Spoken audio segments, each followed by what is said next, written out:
Hajiya Nafisa Matawalle, yanzu ga ki ga babban masana'anta kuma kin samu ƙarin matsayi. Ya kike jin kanki? Yanzu ne nake jin zan iya taka uban kowa. To fa, to Allah ya kiyaye. Wai kowane irin kiyayya ne kuke ma Ummar Hashim haka? Zazzafan kiyayya. Hajiya Nafisa, a duk lokacin da kika taho da tawagarki, Ummar Hashim ya taho da tawagar shi, ya kike ji a ranki? Raina ɓaci yake. To amma wani irin wulakanci kuka fi yi ma Ummar Hashim wanda yake yawan bata mishi rai?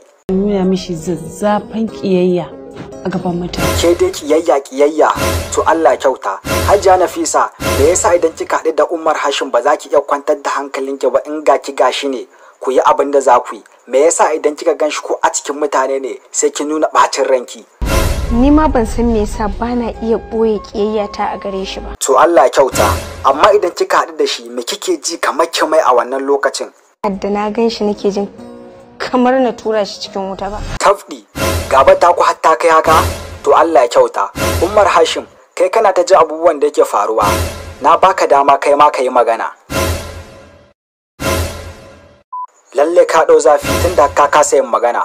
To amma ku me yasa Ummar Hashim yake yin haƙuri ne ku ba kwa yin haƙuri? Shi namiji ne. Shi namiji ne watan ku kuma mata ne ba ku da haƙuri ko? Kwarai da gaske. A'a ba batun bul bane komi dan haƙuri ne amma tabbas lamarin ba daɗi.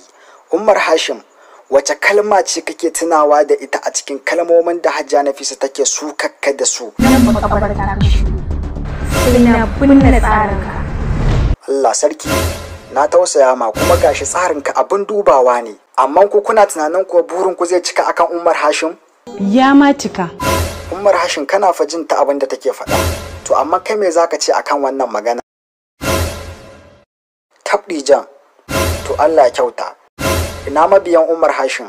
Malam Sani ko zaka iya mana bayani akan Ummar Hashim game da shirin nan da yake yi? Ɗabi'a ce ta masu gaskiya. Na gamsu da cewa mutumin kirki ne. Alfarma annabi da alkur'ani ba su isa su tozarta mu akan gaskiyar mu ba. Ina da masoya masu goya ma baya kuma ga dukkan alamu kana da gaskiya. Don haka yanzu ina so ka yi magana. Mu ji daga bakinka.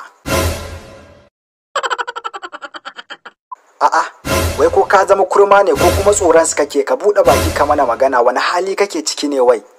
Ina cikin zafi. To kuma shine ba za ka yi magana ba? To amma kai me yasa idan sun tanka maka baka biye musu ka tanka musu ta bala'in da za a yi? Nan ma'aikata ce, ba filin yaƙi ne.